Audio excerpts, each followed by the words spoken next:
वालेकुम। Welcome to my YouTube channel. आज हम पढ़ने लगे हैं नर्स्ट इक्वेशन। और नर्स्ट इक्वेशन जैसे आप लोगों को इजी लगता है पढ़ लो। No problem. अच्छा, ये हम लोगों ने देखना है इसकी इक्वेशन के बारे में। ज़रा देखते हैं यहाँ पे।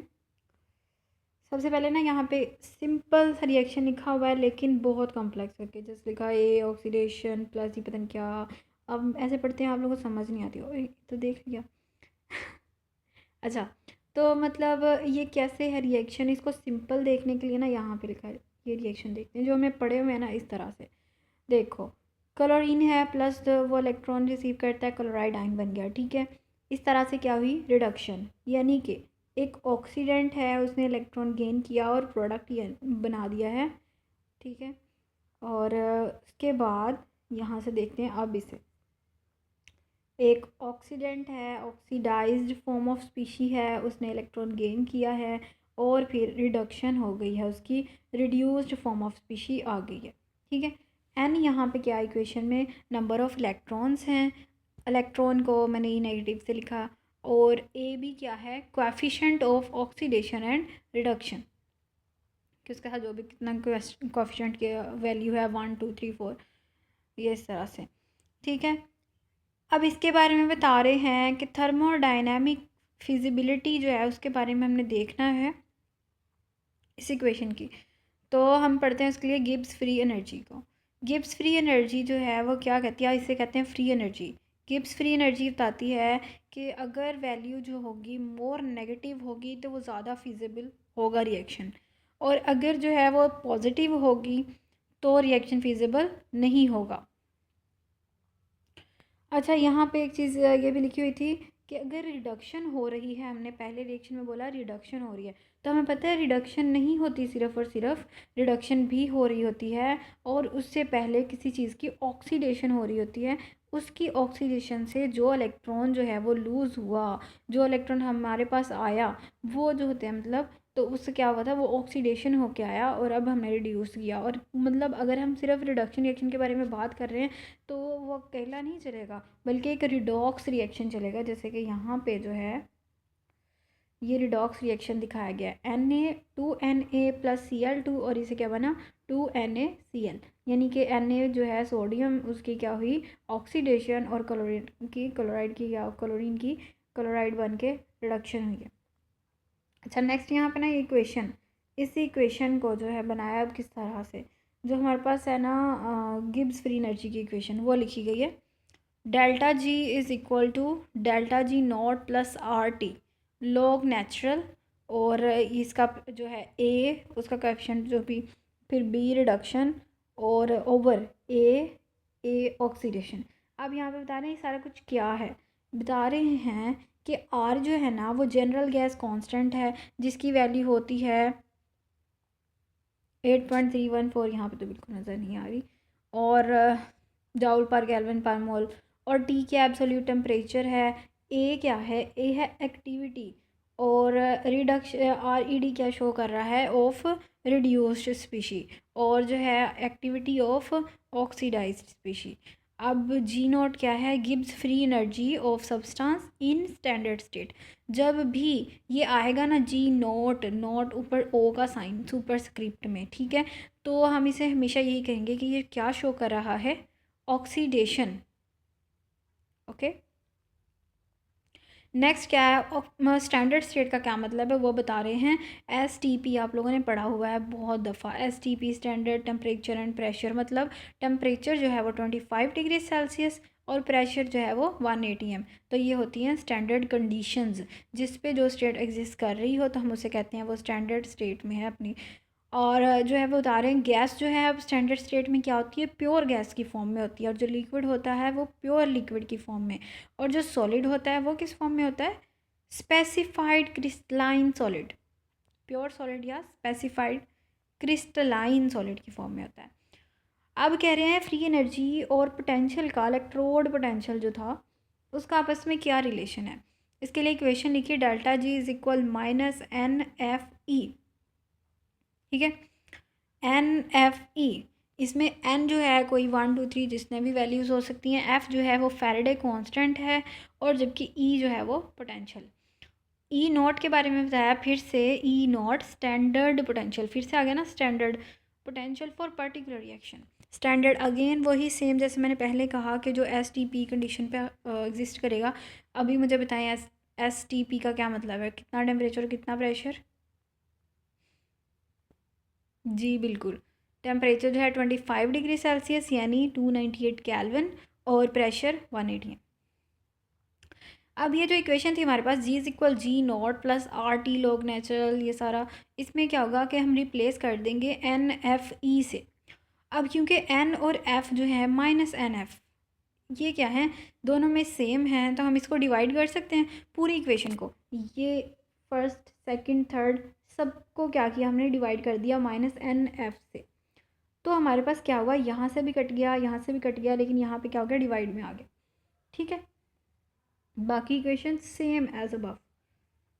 अब वो बता रहे हैं कि जब हम इसको करते हैं ना, एक्टिविटी को फुगैसिटी से रिप्लेस करते हैं, इसकी क्या रीज़न होती है, कब करते हैं, अगर हमारे पास कोई एक कंपोनेंट जो है, one of component of reaction is gas, gas में हो, तो हम उसे क्या करते हैं, एक्टिविटी की बजाय फुगैसिटी का वर्ड यूज़ करते हैं। फुगैसिटी को भी पार्शियल प्रेशर से या हम रिप्लेस कर देते हैं पार्शियल प्रेशर एटीएम में। वो कब, जब गैस हमारे पास आइडियल गैस हो। ठीक है, आइडियल। और नेक्स्ट क्या है, वो कह रहे हैं एक कंडीशन ऐसी भी आती है जब हमारे पास जो है ना पोटेंशियल जो स्टैंडर्ड पोटेंशियल के इक्वल आ जाए। ये कब होगा, अगर हमारे पास इक्वेशन में लॉगरिथमिक टर्म्स जो है वो ज़ीरो हो जाएं। अब ये जो लॉगरिथमिक टर्म्स हैं ये कैसे ज़ीरो होंगी, इसके बारे में कह रहे हैं, अगर हमारे पास जो एक्टिविटी है पहले की और एक्टिविटी दूसरे की, जो ए और बी हैं, हमारे पास जो कंपाउंड्स, उनकी रेडियो स्पीशी और ऑक्सीडाइज स्पीशी दोनों की वैल्यू इक्वल आ जाए, तो हमारे पास क्या होगी, लॉगरिथमिक टर्म ज़ीरो हो जाएगी। फिर हमारी इक्वेशन ऐसे लिखी जाएगी, E is equal to E naught. Next हमारे पास है लॉग नेचुरल, जो है उसको भी रिप्लेस किया जा सकता है नेचुरल लॉग को सिंपल लॉग से। इसके लिए क्या करेंगे, 2.303 लॉग इस तरह से लिख देंगे इक्वेशन में। बाकी सारी इक्वेशन सेम, बस यहाँ पे क्या गया -2.303 और लॉग वैसे सिंपल। फर्दर सिंप्लीफाई करना है अगर आपने इस इक्वेशन को, तो हमारे पास पता है यहाँ पे ये जो कांस्टेंट्स हैं, आर कांस्टेंट वैल्यू होती है, टी की कांस्टेंट है, एफ की कांस्टेंट है, तो हमारे पास क्या होगी, हम इन वैल्यूज़ को लिखेंगे, इनको सॉल्व करेंगे, और हमारे पास ये आ जाएगा -0.05917 एन उस तरह से लोग, बाकी इक्वेशन सेम टू सेम। ठीक है, ये मैंने क्या किया, आर की वैल्यू पुट की है, टी की और एफ़ की, और देन उनको ऊपर वाली टर्म्स जो है सारी मल्टीप्लाई कर दी और नीचे वाली जो है उसे डिवाइड कर दिया, और हमारे पास आ गया 0.0591। अच्छा, अब कह रहे हैं कि एक चीज़ यहाँ पे हमारे पास डेल्टा जी की वैल्यू हमने ली थी इक्वेशन, अगर आप लोगों को याद हो, यही थी ना जो हमने स्टार्ट में ली, बिल्कुल स्टार्ट में। तो ये इक्वेशन जो थी ये वैलिड होती है फॉर थर्मोडाइनमिकली रिवर्सिबल रिएक्शंस। तो जो नेक्स्ट इक्वेशन होगी, क्योंकि वो इससे डिराइव की गई है, इस वजह से वो भी क्या होगी, थर्मोडायनामिकली रिवर्सिबल रिएक्शन के लिए ही वैलिड होगी। अब वो कह रहे हैं, एक क्वेश्चन है, रिवर्सिबल रिएक्शन कौन से होते हैं। आप लोगों को पता है कि अगर मतलब जो रिएक्शन हमारे पास है, रिएक्शन जो उससे प्रोडक्ट बन रही है, अगर प्रोडक्ट जो है वो रिएक्टेंट में कन्वर्ट होने लग जाए तो हम क्या कहते हैं, रिवर्स हो गया रिएक्शन। अब वो कह रहे हैं इसमें हम कैसे रिएक्शन रिवर्स करें, उसके लिए क्या कर सकते हैं, तो उसके बारे में बता रहे हैं कि हमने इलेक्ट्रोड का पोटेंशियल जो है ना वो चेंज कर देना है, और वो वाले इलेक्ट्रोड का जिसमें हमारे पास जो है सोल्यूशन है, जिसका कंटेनिंग कंपोनेंट ऑफ रिएक्शन, जहाँ रिएक्शन हो रहा है वो वाली इलेक्ट्रोड, उसका पोटेंशियल चेंज करेंगे और हमारा जो है रिएक्शन रिवर्स हो जाएगा। अब यहाँ पे भी फर्दर एक्सप्लेन कर सकती थी, लेकिन फिर वीडियो काफ़ी लंबी हो जाएगी, अभी के लिए बस इतना सही। और अब बता रहे हैं डाइल्यूट सॉल्यूशन के लिए अगर हमने इसी इक्वेशन को करना है यूज़, तो वो कैसे करेंगे। उसमें बता रहे हैं कि सॉल्यूशन है अगर हमारा आइंस का, तो उसमें आयनिक स्ट्रेंथ जो है ना F इज़ इक्वल टू 1 होता है, और एक्टिविटी क्या है, concentration of species in solution. अच्छा, आयनिक स्ट्रेंथ या फुगैसिटी जो होती है वो 1 के इक्वल होती है, और एक्टिविटी क्या होती है, जितनी कंसनट्रेशन है स्पीशी की उतनी यानी कि होगी एक्टिविटी। तो हमारे पास डाइल्यूट सोल्यूशन में तो हमारी इक्वेशन कुछ इस तरह से आएगी। लोग नेचुरल रिडक्शन और ये रिड्यूस स्पीशी और ऑक्सीडाइज और इसका इस तरह से आगे इक्वेशन। अच्छा, अब इसमें आपको चेंज क्या नज़र आ रहा है? यहाँ पे एक्टिविटी जो है ना वो ख़त्म हो गई।